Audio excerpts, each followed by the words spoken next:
welcome to the Rob Burgess Show. I'm, of course, your host, Rob Burgess. On this, our 237th episode, our guest is Dr. Jonathan M. DePierro. Jonathan M. DePierro, Ph.D., is an Associate Professor of Psychiatry at the Icahn School of Medicine at Mount Sinai and the Associate Director of Mount Sinai's Center for Stress, Resilience, and Personal Growth. He is a clinical psychologist as well as an expert in psychological resilience and the treatment of trauma-related mental health conditions. The new edition of the book he co-authored, Resilience, The Science of Mastering Life's Greatest Challenges, was published in September by Cambridge University Press. And now, on to the show. So my name is Dr. Jonathan DePierro. I'm an associate professor at the Icahn School of Medicine at Mount Sinai and the associate director of Mount Sinai's Center for Stress, Resilience, and Personal Growth. Yes, and please tell me about this book. I'm about a third of the way through it so far, and it's so far very interesting. And this is the third edition, right? That's correct. So our book, Resilience, The Science of Mastering Life's Greatest Challenges, is really about the factors that help people be resilient through difficult times. Challenges in life that are really big, like a life-threatening situation, or smaller, like the everyday stressors of being a human being these days. And we've, through our research, through our interviews with folks who've been through extraordinary situations, found that there are 10 factors that support resilience. And these include optimism, facing fears, physical exercise, thinking flexibly, managing your emotions, and having a sense of meaning and purpose, connecting to maybe spirituality or religion in your life. And these factors really have been validated through the recent times of the COVID-19 pandemic and the research that we've done and the experiences of our own healthcare workers at Mount Sinai who exemplified all of those characteristics. Right. Going back to the impetus for this subject to write the book, why was this important for you to be a part of this? And I know there's three co-authors. And I'm sure you all had your own reasons for being interested in this, but what was your focus? Where did that come from? So my impetus for being part of this is that when the COVID-19 pandemic started in early 2020, I was working at Mount Sinai at our World Trade Center health program, where we take care of 9/11 first responders, some of whom have PTSD, some of whom have depression from the work that they did and the horrible things that they might have seen at the site at Ground Zero. And because of that work, I was asked to think about what a center might look like to support our own healthcare workers, modeled on our experience with supporting our 9/11 first responders, because there was a clear need for more supports during the pandemic for the resilience and mental health of our healthcare workers. So that's really how I got into it, because I was doing related work with 9/11 responders. I was doing a lot of research about their mental health needs and understanding what helps them continue to be resilient and recover and grow from their experiences. And so that was really leveraged to begin to start the center with colleagues who've also had similar experiences with different groups who've had a lot of trauma. Mm-hmm. But when you started researching this topic, what surprised you the most? I mean, what were kind of things that you were like, wow, I didn't think about it that way before I started writing this?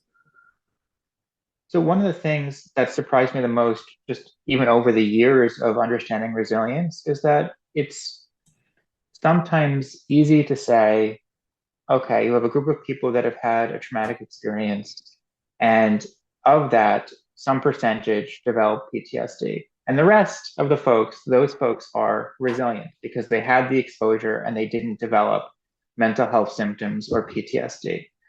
But that's very limiting.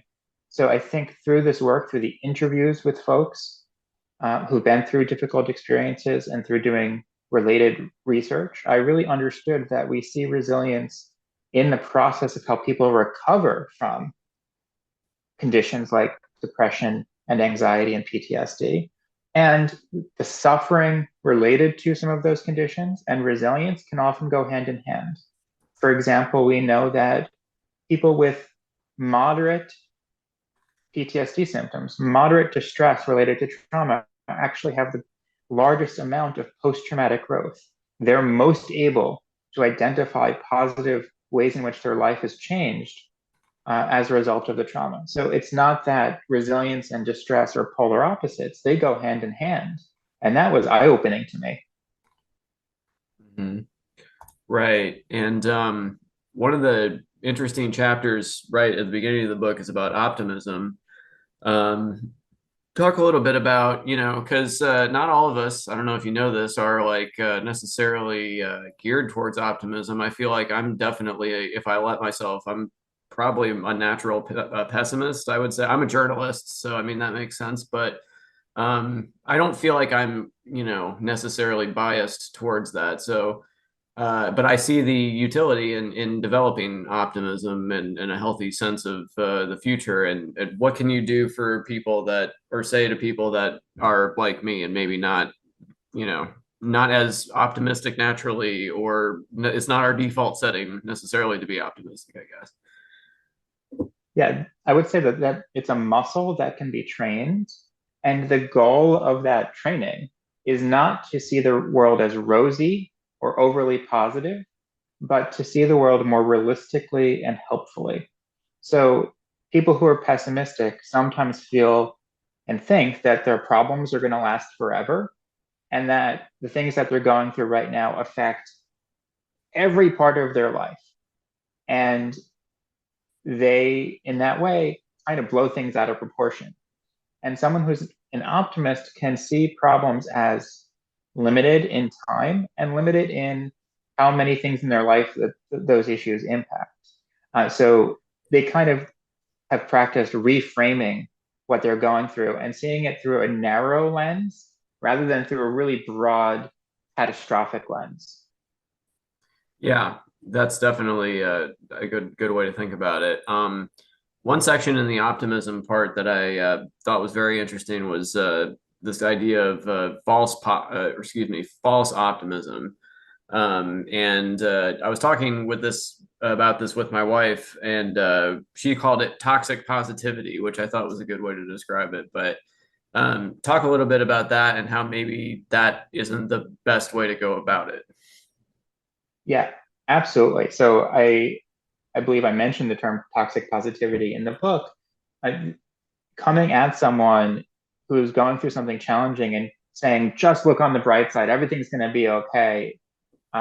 Just think about all the ways that you'll grow as a result of the experience immediately, day one, is never helpful. You have to acknowledge the challenges that people face. You have to acknowledge the suffering that an experience conveys. Should you stay with that suffering and see it as part of your identity for the rest of your life? That's probably not so helpful. But you have to acknowledge the suffering and think about things that you can control in the situation, accept the things that you can't control, and begin to think about how you move forward to the next minute, hour, and the next day. But showering someone with just positive notions is really problematic because it invalidates their experience. It invalidates the suffering that they're going through, and no one likes to feel invalidated. Right, definitely. Now, I looked at your list of 10 things that you mentioned, and number one is face your fears. And that seems unpleasant. I don't like doing that. Yeah, no one does really, maybe except like extreme athletes. But what we know from all of the work that we've done over the past 4 or 5 decades in understanding fear is that only through facing your fears can you truly challenge them. Can you truly master the fear, begin to tolerate the fear? You have to lean into it, lean into the hard thing in order for it to get easier with time. The fears and anxieties that you have, phobias, for example, when people are afraid of specific things, they actually don't tend to get better on their own. They can get worse with time because the more we leave them unchallenged, the more elaborate stories our brain can make up about how horrific the thing is. So I'll give you a couple of examples. So we know that sometimes people, after a car accident, for example, might avoid driving in a car, or they might even overshoot and avoid going on public transportation of any kind. They might decide that it's safest to stay in the house. But what that's reinforcing in their minds and in their bodies is that the world is unsafe. And that same traumatic thing can happen again, or that's likely to happen again. And through avoiding, they're just preventing that overwhelming anxiety. But the downside is they never challenge themselves to see that the world is generally safe, that they can tolerate that fear, and then they can get back up on the horse and get out in the world. So avoidance is a cornerstone of phobias, specific fears of things like flying on an airplane or public speaking, and avoidance is a cornerstone of post-traumatic stress disorder. And so treatments for those conditions in particular gradually expose the individual to the thing that they're afraid of through bits and pieces. So you can even imagine doing this on your own. If you're afraid of public speaking, you might write out a script of what you're going to say as a first step. You might practice it in front of the mirror as a second step, and then in front of a couple of loved ones, and then a little bit of a bigger audience, and then the real deal presentation. You gradually challenge the fear, and you learn that anxiety doesn't kill you. It might make you sweat for a little while, especially the first couple of times you practice, but that fear does not kill you, and you can tolerate it with time, and ultimately you can do the thing that you thought that you were never capable of doing at all or again. Yeah.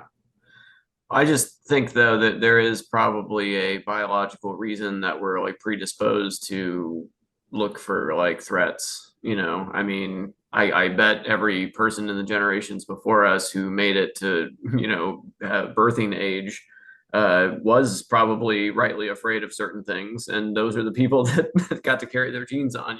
So I think the wary among us have kept it going all these many years. So. Right. You have a fair point, right? The human brain, in some ways, it has been evolved to detect threats. But here's the problem. There aren't actually life-threatening threats around every corner. Public speech is not a life-threatening situation, but sometimes our bodies react as if it is. It's not actually going to kill you. A bear in the woods is the typical example. That might kill you. And that's what people are evolutionarily trained to detect and be wary of. But lots of everyday situations that people face are not the life threat that your body makes it to be. Your body has a reaction in many situations as if those situations are posing an immediate danger threat to your own physical life. And it's kind of fooling you. Your own bodily reactions are fooling you into thinking that you're under threat when you're not. Mm-hmm. Yeah. So that same biological architecture can go awry and really overshoot. But when I'm thinking also of things that you should actually be afraid of, like I have not come to terms with death really, like I'm 40 years old. I hope I live a lot longer. There's other people my age and younger that haven't lived this long, and people not that much older than me that die, and I'm definitely not ready. That I don't feel ready to face that fear necessarily. I mean, that's not an abstract thing. So yeah, talk. I mean, I know you talk about that in the book, but yeah, if you could just talk a little bit about things that maybe you should be rightly concerned about. Right. And I think that's a fair point. A common fear is the fear of death, in part because depending on your belief system, there are varying thoughts about what happens after you die. For those listeners that might not have a religious belief system, there's a question of, okay, so what really happens? Do I just cease to be? Is it going to hurt? Am I going to be with loved ones? Am I going to continue on in some way? And that mystery, that unknown, conveys, I think, a lot of the fear and anxiety. And what I was thinking about as you were talking is there's kind of an expression, I can't remember the source, where it says some people are so afraid of dying that they forget to live. Mm. And I'm really thinking about those folks that are worried out of control about situations, thinking that they can't stomach them or can't survive them. And they stay indoors, they don't do the thing that they're afraid of, and they prevent themselves from having an experience that could actually be a growth experience. So I'm thinking about people who are afraid of traveling, for example. They're afraid of the plane crashing. So they don't take the trip. Mm. And then they're on their deathbed thinking, oh, I really should have taken that trip when they're no longer able to. So I think that there are many ways to think about that fear and uncertainty, but I also caution people to let that govern the decisions they make on a daily basis. Certainly there are plenty of things that we don't do because they're dangerous. We don't run out into traffic because we could rightly get killed. But things like taking a trip or avoiding taking a trip because you're afraid of a plane crashing, it doesn't actually line up with the facts. It's actually more dangerous to drive in a car than to fly in a plane. Yet more people are afraid of public flying on airplanes than driving in a car. I also want to point out, so readers of the book will see a firsthand account from our colleague and co-author, Steve Southwick, who was a world expert in trauma and resilience. The last chapter is devoted to him, and it's his account, in part, of his facing death head on. As we were writing the book, this third edition, he was dying of cancer. He was dying of metastatic prostate cancer that he had been fighting for over 5 years.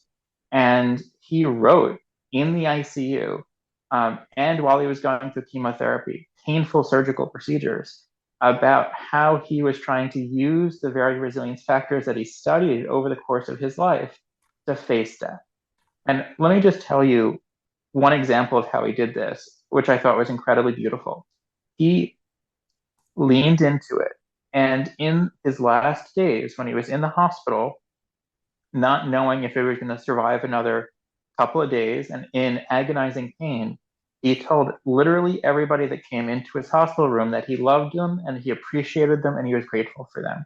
So not just his surgeon, not just his physician, and the folks that were cleaning the room, bringing him his food, family members, friends, he showered them with love and affection. He did not withdraw. He leaned into his relationships.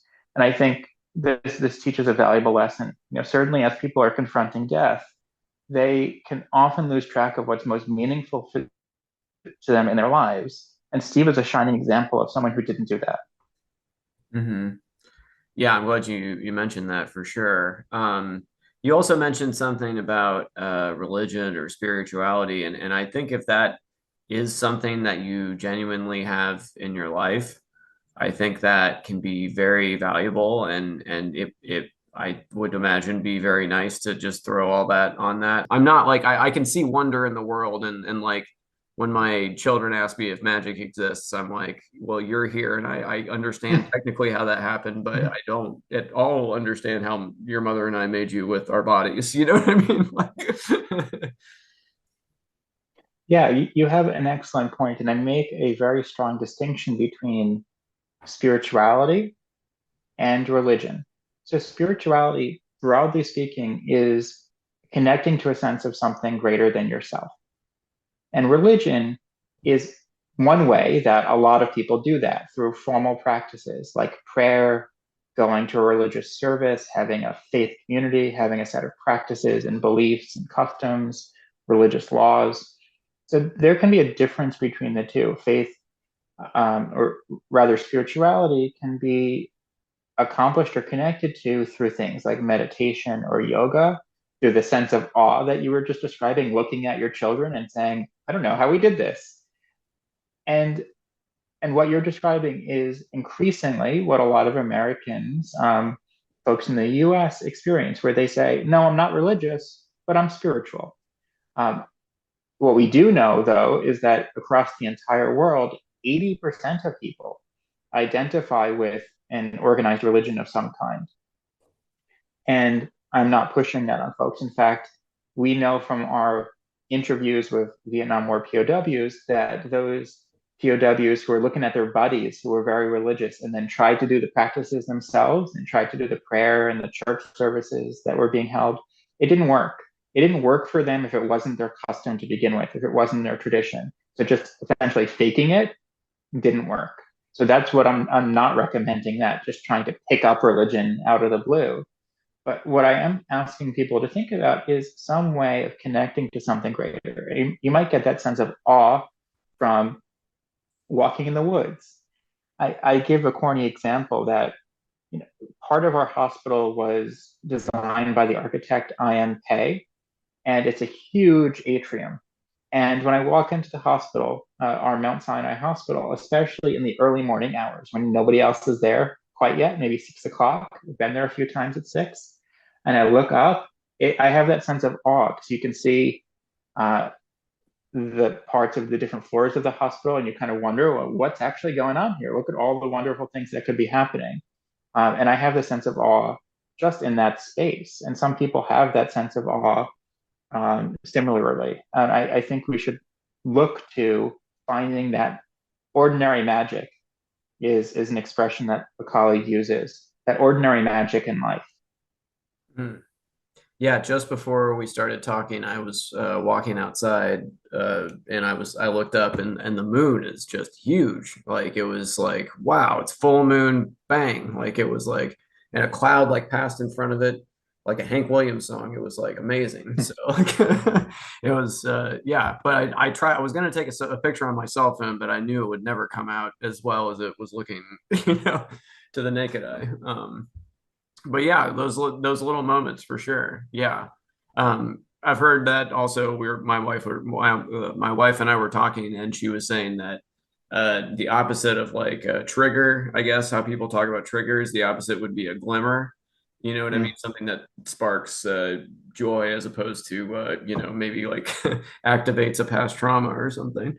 But yeah, so like I mentioned, we are parents. We have 4 kids, and I'm trying to teach my kids about resilience. Even before I started reading this book, it's definitely a value that I want them to have. What would you say to parents, especially about how to cultivate this quality in their children? So I should say transparently that I don't have children myself. I actually come from a large family. I'm the oldest of 7. I Oh, have wow. 5 brothers and a sister. Wow. My sister is the youngest. Okay. But I take my cues from my colleague and co-author, Dr. Dennis Charney, who is the dean of our medical school, who's been a close mentor to me. He has children.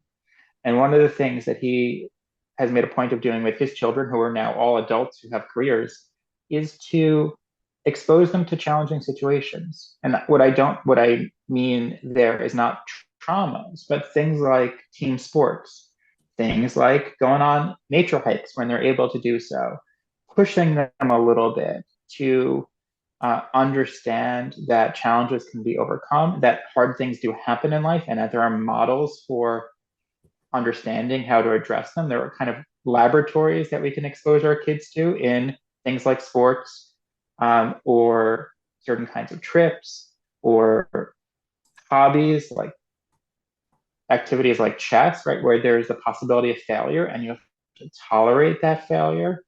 And I think having that experience of tolerating emotions, working together, communicating effectively, Mhm. tough things happen, and that you can survive them by leaning into the difficult things.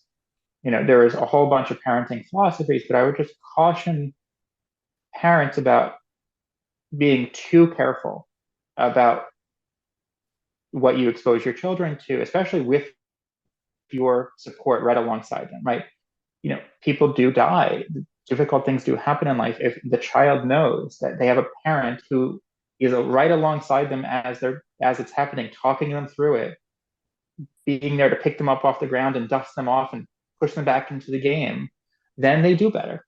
Then they build up that muscle of resilience, of being able to understand some realities of life, to be able to understand that you can recover from failure, that it's not devastating, and that you do have to, delay gratification sometimes. You can't always get what you want right away.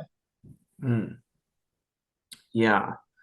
One thing that I do notice when I'm like, man, I wish they could be more resilient is when we have kind of a routine for our days.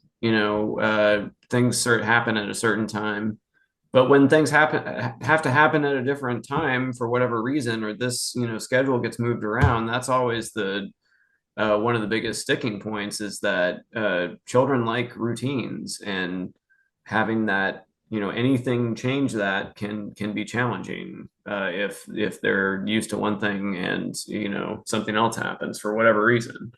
um, I think you even have a section about flexibility. So Yeah, that's exactly what I was thinking about as you're talking. It's true, children like routines. And at some point, everyone has to learn or would benefit from learning to be flexible, to mixing it up, to understanding that things aren't always going to work according to schedule, that we need to adapt on the fly. I just as a quick example, I was interviewing a former Navy SEAL commander who was actually in charge of the Captain Phillips rescue mission, an amazing guy. And right before the interview started, we were just chit chatting, and he said that he had just been to the gym, and as he was leaving the gym, he was looking for his car keys, and he scoured the entire gym looking for his car keys, and he couldn't find them. So he went to his car, and underneath the wheel of the front of his car, he put an extra backup key, and he had it just in case. And he used that to get home. He was already thinking ahead before the emergency situation happened. How do I get out of it? What are my backup choices? What's my plan B, C, D? And in fact, that's like an integral part of Navy SEAL training, right? They have to learn to be flexible because things aren't always going to go according to plan. And that's true of life too. Life isn't a Navy SEAL mission, but things get thrown your way, and you would really benefit from having some tools in your toolbox to being able to think on the fly, to pivot, to reframe the challenges, think about the challenges that you're facing in a way that's more helpful, maybe, or more realistic, and to lean on supports. So, yeah, absolutely. Flexibility is a big part of resilience, not the only part, but a huge part. And I think we can instill this in children. And I've seen many examples through role models of how it's done. mm-hmm. Definitely. Well, I mean, I don't want to give away your entire book. It's a very interesting subject. But is there anything else we didn't talk about the book, or anything else on this subject that people could take with them and find useful that we haven't already talked about here? Yes, I think so. I think one of the things that I would say is one of the most important factors in the book is social support. And we know through many, many, many research studies and many conversations with people who've been through trauma that having somebody in their corner, having even just one person, it could be a mentor, a teacher, a friend, a kind doctor, um, having one person in their corner helped them immensely during difficult times. So it's extremely important to invest time now, not wait, but invest time now in social relationships, in everyday conversation. So that means saying hello to the person at the front desk of your building, the person who gives you your coffee in the morning, learning their names, having superficial relationships like that are just seconds long, but also investing time ahead of time in deeper relationships. And just to be transparent, I know for me, if I don't schedule time to talk to some of my family members, it doesn't happen for weeks. And then I feel really guilty. But I need to put it in my calendar and make a habit and routine of it, because I know those are the very relationships that I need myself to get through difficult times, and also that they need to get through their own difficult times. So social support is a two-sided coin. It's both about getting support from someone else, has the most research behind it, but it's also about giving support, being altruistic, touching base with somebody. I recently read a research study that showed that checking in with a friend randomly throughout the day is very much appreciated by that person. So just randomly sending a message to somebody saying, "Hey, haven't talked to you in a while. How you doing?" I actually do that quite a lot. Turns out that's really appreciated, and that means a lot to the receiver. So giving and getting support is exceptionally important and cannot be overstated how important it is. Being altruistic is really important. By giving of yourself, by giving of your time, it blows back on you in very positive ways. Great. Excellent. Well, yeah, I definitely recommend the book. I'm totally going to finish it. It's very interesting, so I'm really enjoying it. We're getting down to the last couple minutes here. I see. One question that I always ask here at the end, though, is what music have you been listening to lately? That's a really good question. So I like Billy Joel and Elton John. I Oh, grew up wow. with that music, the classics, Yeah. and I can't stop listening to it. Great. I particularly like the song Vienna by Billy Joel. It's a great reminder to slow down, especially when I find myself taking on too much. I end the day by listening to Vienna. Nice. I'm informed by my mom that I went to an Elton John concert in utero. So I have a long history with Elton John. But I play guitar, as does my 6-year-old daughter Emerald, and we play Crocodile Rock together. That's one of our favorites. That's such a fun song. Oh, I know. And then who doesn't love Billy Joel, right? So speaking of which, though, did you see that Fall Out Boy recorded a updated version of "We Didn't Start the Fire"? No, but I'm definitely going to need to check that out as soon as we get off the call. Well, let's pump the brakes here. It is not up to the standards of the original, in my opinion. I had a history teacher once who taught an entire 8-week half semester long thing on that song, breaking down post World War II American history, and it was in chronological order, and it all made sense when you followed it from one end to the other. This is they're just shouting out things that had happened in the last 30 years in no particular order, just whatever ways the words fit best. I don't know. I was disappointed because I was like, oh, okay, maybe they'll do extension. Okay, this is great. And then it's like, whoa, what is going on? We're jumping all over the place here. So they updated it to modern events. Yes, exactly. And but they didn't do it chronologically, is my point. So it's like if they had just continued it from the date of release of Billy Joel's "We Didn't Start the Fire" to present, I would be like, yes. So yeah, that's also one of my favorite songs. Sometimes it's a reminder to me as a clinical psychologist that I might not be able to fix problems that the world faces, but my goal should maybe just be to not make them worse. Yeah, exactly. Have you seen the movie Step Brothers? Yes. Okay, yeah, you know what I'm talking about, with the Billy Joel cover band. I love that scene. Classic comedy movies. Yes, exactly. Do-wop Joel sucks. Shut up. I'm a fan of Elf myself. I'm an Elf fanatic. Oh yeah, that's our favorite Christmas movie. We love that one, absolutely. Well, great. Hey, I'd love to talk to you again sometime if you'd be willing to come back. And I'm sure we'd have a lot more to talk about. So, of course, yeah. Thank you for having me on, and I encourage folks to check out the book. There's a lot of helpful nuggets. I agree, for sure. Well, thanks again, and have a great night. Take care.